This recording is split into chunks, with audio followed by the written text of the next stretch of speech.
कहां से लाए हो इसे? जी आपको पसंद था चौधरी जी, मैं ले आया।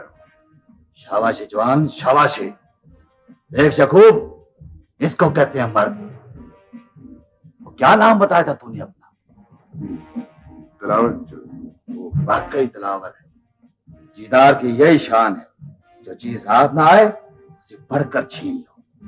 इसी को जिंदगी कहते हैं। इसे उठा लाए हो?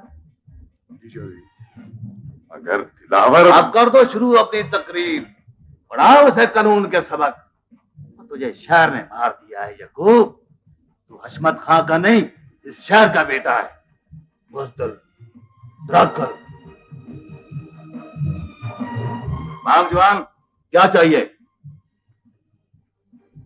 कुछ नहीं चौधरी जी, मैंने आपके घर का नमक खाया है। नहीं जवान, और इस कारनामे पर तो मैं तुझे मुंह मांगा इनाम दूंगा। बोल, क्या चाहिए?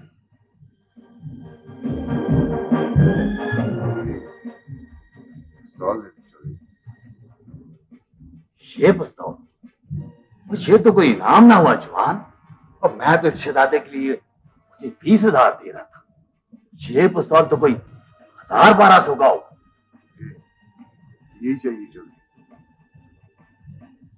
और साथ गुल, दे दे भाई पिस्तौल।